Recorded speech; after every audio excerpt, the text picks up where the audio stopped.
Hello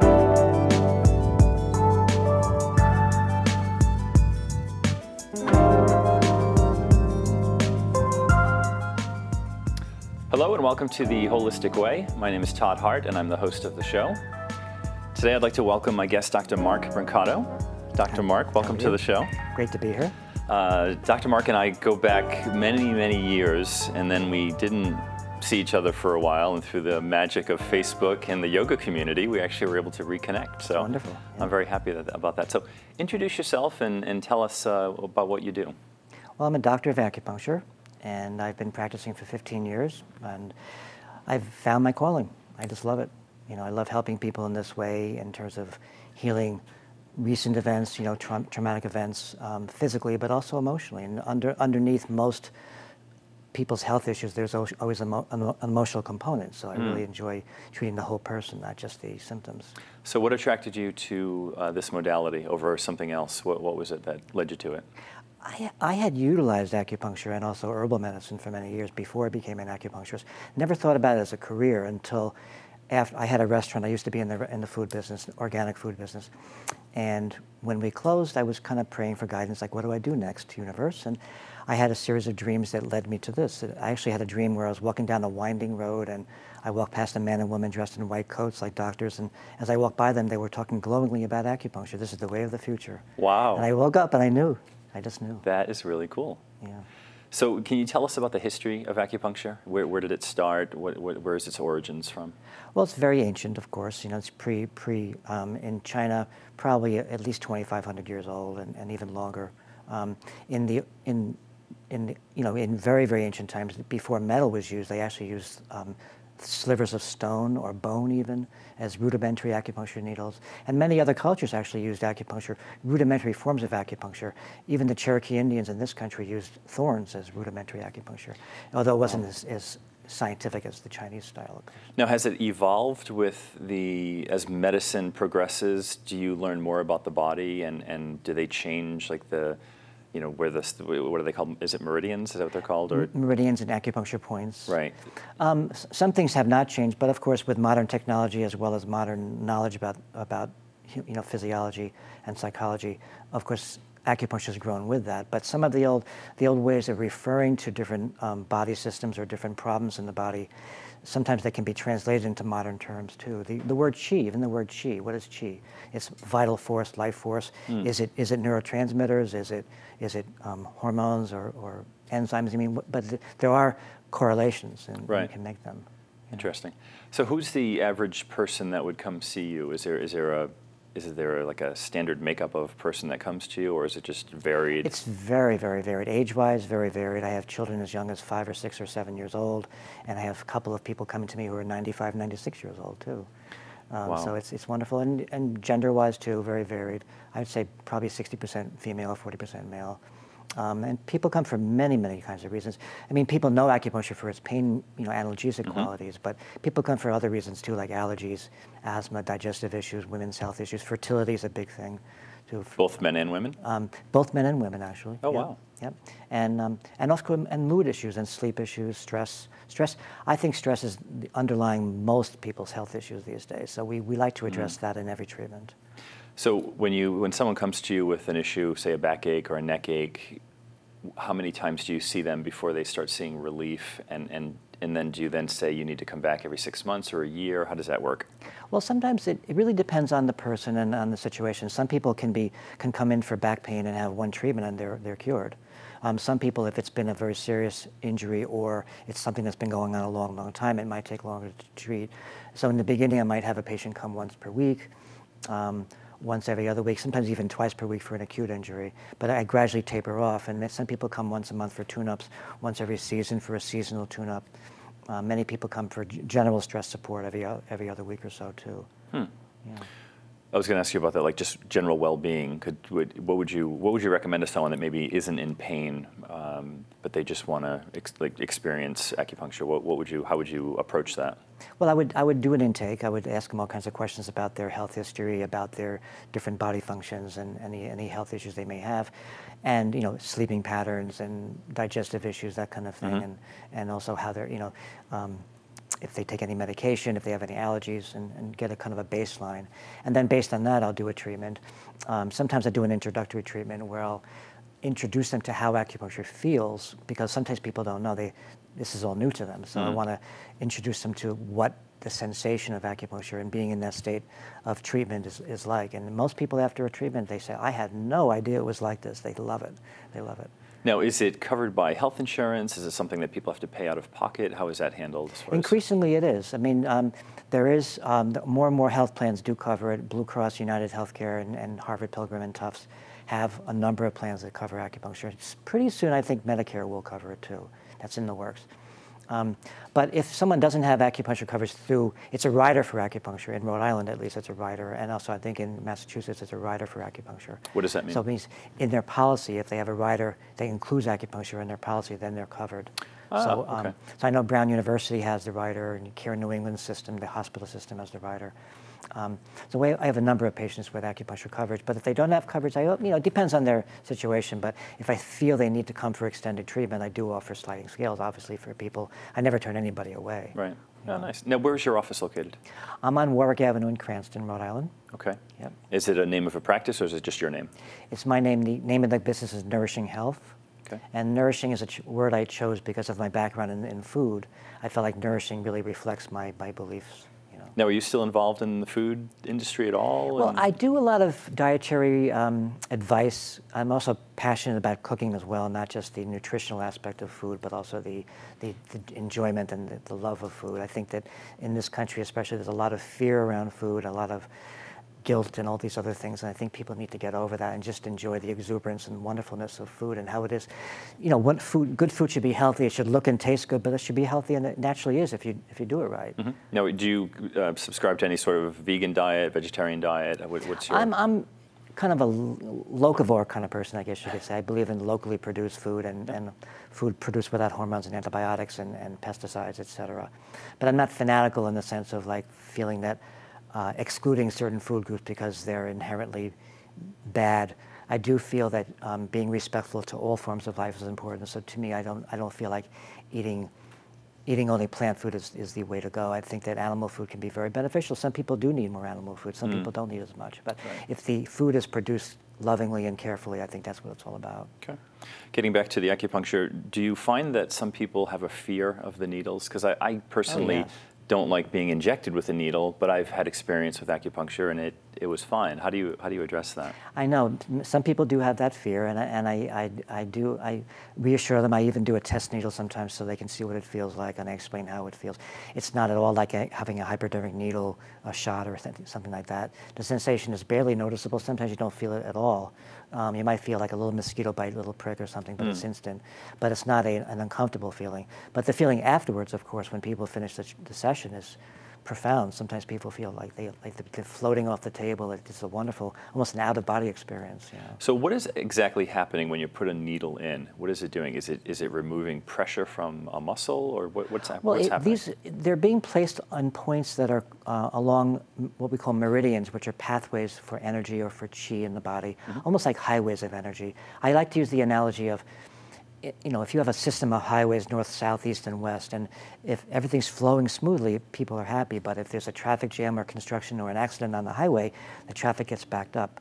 So acupuncture is about really releasing the blockages in the system that are causing the health issue, whatever the health issue might be. So by removing the blockages and allowing the chi to flow freely, then whatever the health issue is will alleviate, whether it's pain, whether it's allergies. It will bring the system back into balance and equilibrium.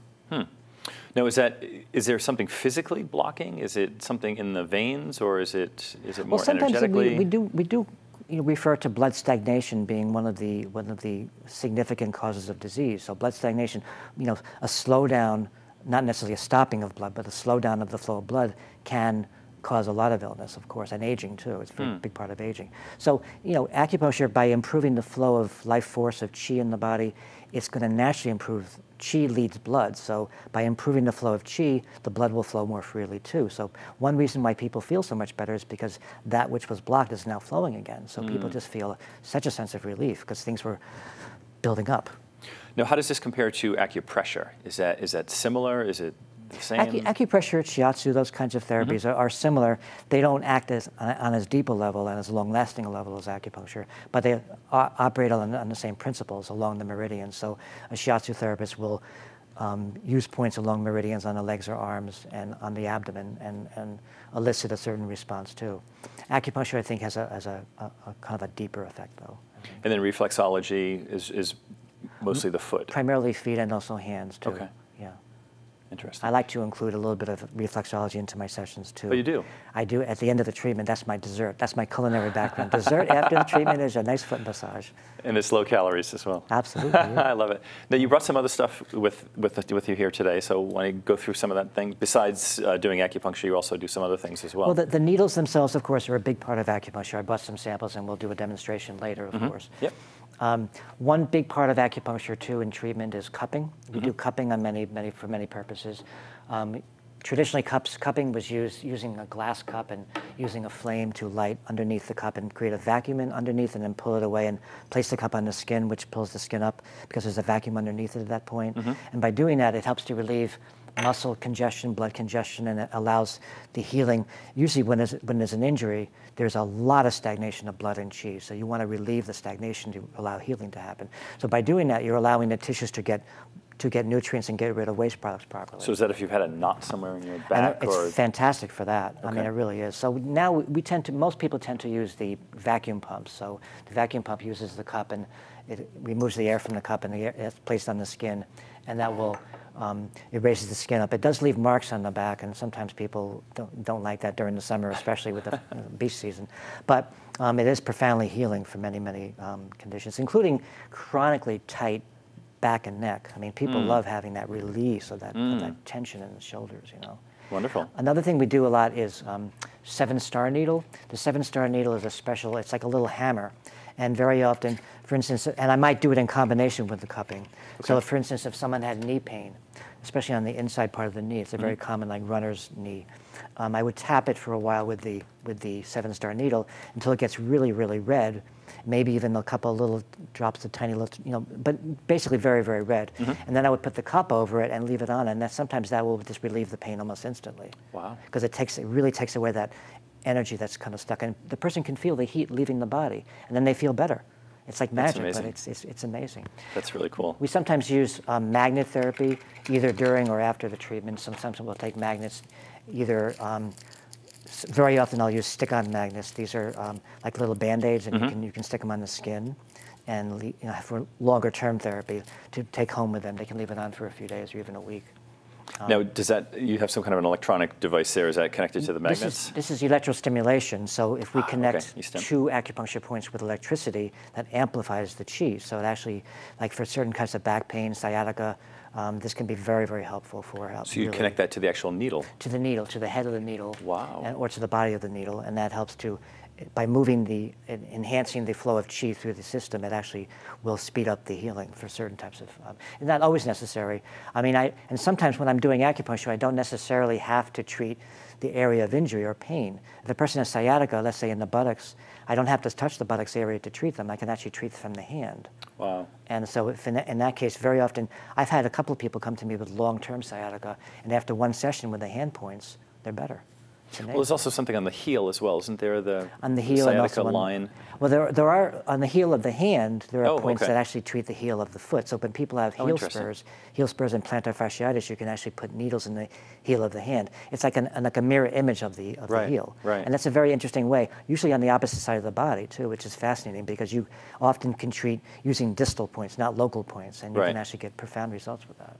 And you also do nutrition as well? I do nutrition as a big part of my therapy, and also in Chinese herbal medicine.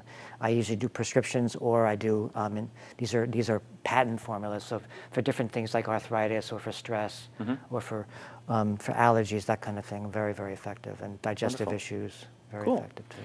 We're going to take a break, and when we come back, Dr. Mark and I will be on the table, and you'll be sticking some needles in me and balancing my chi for me. Sounds like fun. If you have any questions for the show, because I'll probably forget to tell you this later because I'll be relaxed, send an email to theholisticway@hotmail.com.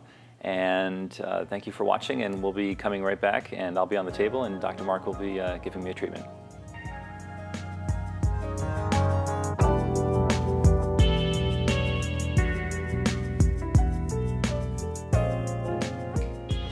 Hello and welcome back to The Holistic Way. I'm Todd Hart. As you can tell, I'm laying down about to get treated by Dr. Mark Brancato. Dr. Mark, I'm going to hand it over to you and have you walk us through what you're doing. Well, Todd, first of all, I'm going to feel your pulses. Okay. I'm going to tell a lot from your pulses. The pulses can give indications as to what is happening in your body physiologically and psychologically. And based on my pulse analysis, I think you could use a treatment called the 4 Gates. Okay. 4 Gates is a wonderful treatment that opens up all the energy pathways in the body. Very relaxing, but also very good for any kind of pain issues, very good for sleeping issues, good for allergies, very good for many things. Great. So let's give it a try. Sounds good.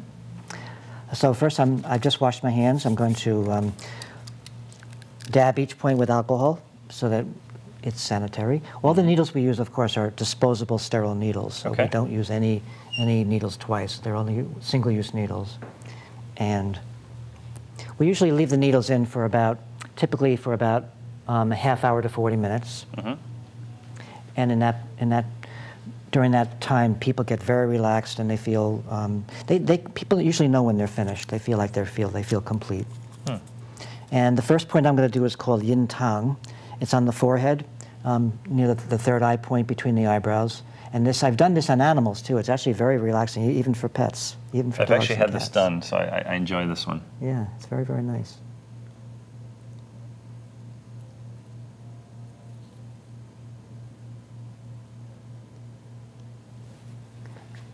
And that usually relaxes the patient so that they feel much more receptive to the rest of the treatment. And I didn't really feel anything. Yeah, I didn't really feel. I thought I was kind of gearing up to feel a needle go in me, but I didn't really feel anything. It's very, very. These are so tiny. These are like little filaments. They're really not even needles. They're almost like little hairs. And the 4 Gates involves this point on the hand is on the large intestine meridian, and it's used. This point is a very powerful point. It's also used for sciatica, for back pain, for allergies. That was an interesting one. That it didn't hurt, but I felt a powerful... Like a ting, like a zing. Wow, that was pretty cool. It's a wonderful feeling, actually. Unusual feeling. That's the chi sensation. And the point is between between the thumb and the forefinger, right in the crook, in the V between the 2 fingers. And wow. That's pretty cool. Yeah, it's a wonderful feeling. And by doing the 4 gates, the other 2 gates, those are the 2 top gates. The 2 bottom gates are on the liver meridian. So large intestine and liver connect, and that opens up a very, very profound healing response in the body. So we're going to do the 2 points on the feet now.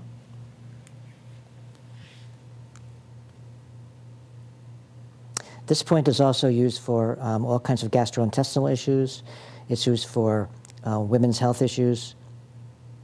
Very good for fertility and for menstrual pain.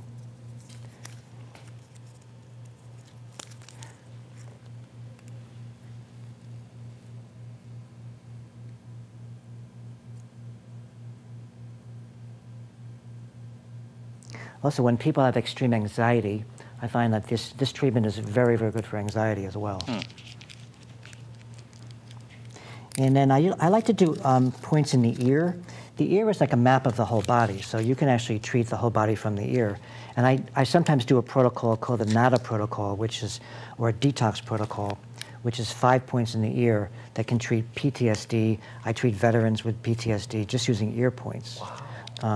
Also for trauma, for various kinds of community trauma. I'm trained in the community trauma treatment so that if an area had a natural disaster, I could be called upon to actually treat caregivers, family members, and also victims. Oh, that's nice. So it must be very rewarding work to do that, especially with returning vets.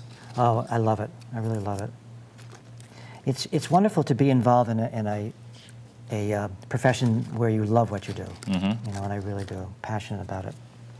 So I'm going to do a couple of points in the ear here. This point is called Shen Men. Do you want me to turn my head at all? No, you don't have to. Okay. Shen Men is a spirit point, so it really calms the nervous system.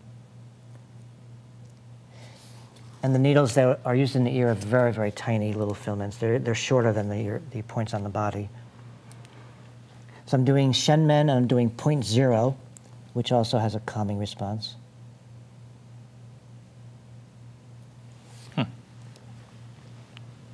And then I'm doing one more needle on top of the head This is on the governing vessel.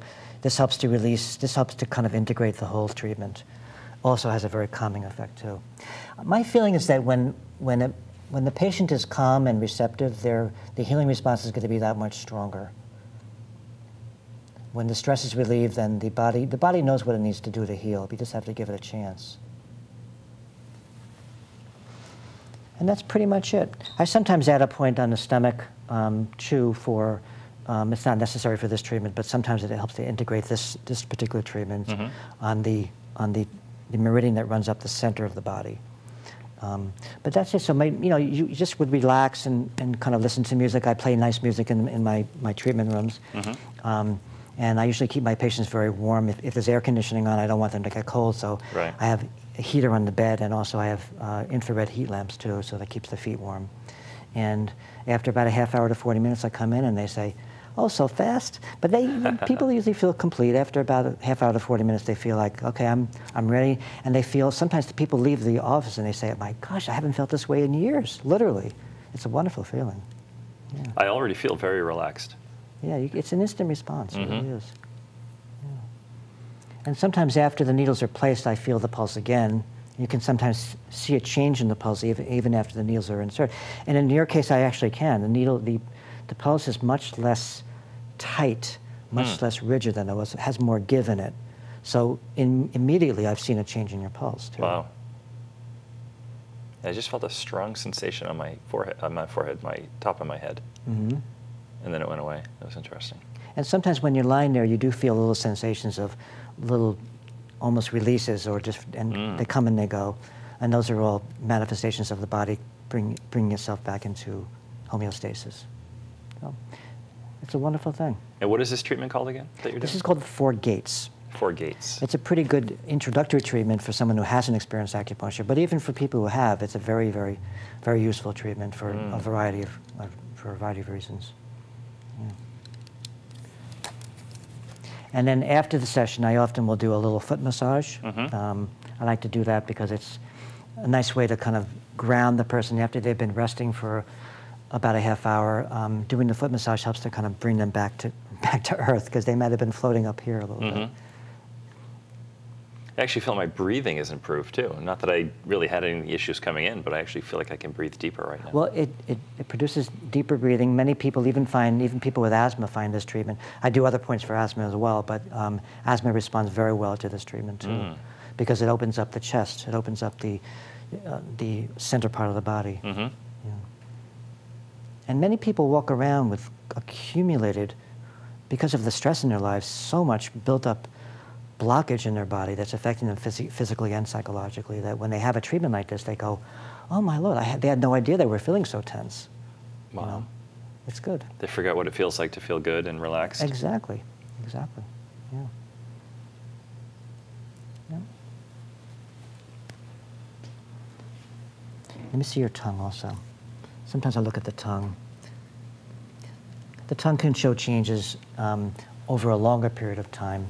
You know, different areas of color on the tongue, or coating on the tongue. We can tell different things about a person's health from that too. That's part of our diagnosis too. Some systems of acupuncture do abdominal palpation to determine certain health issues. That's part of the Japanese system. And what is that? The palpation to determine what imbalances are going on in the body by abdominal touch. Oh, wow. But the Chinese acupuncture doesn't tend to do that as much as Japanese. But many traditions, Korean acupuncture includes a lot of hand acupuncture, because they use a mirror image. They use a mirror image to show the body represented in the hand. So you can actually treat the whole body from the hand or from the leg. It's like a microsystem, so that the whole body can be represented in the leg. Therefore, the knee might represent the middle part of the body. So you can treat digestive issues and urogenital issues from the knees. I think we're about out of time, unfortunately. I'm going to continue resting here and getting my treatment. Again, if you have any questions for the show, send an email to theholisticway@hotmail.com. If you have any suggestions for the show or ideas that you'd like to see on the show, send us an email. Thank you, Dr. Mark, for being on the show. It has been a pleasure. I feel like I'm floating away here. So thank you for watching, and until our next show, have a great day and stay healthy.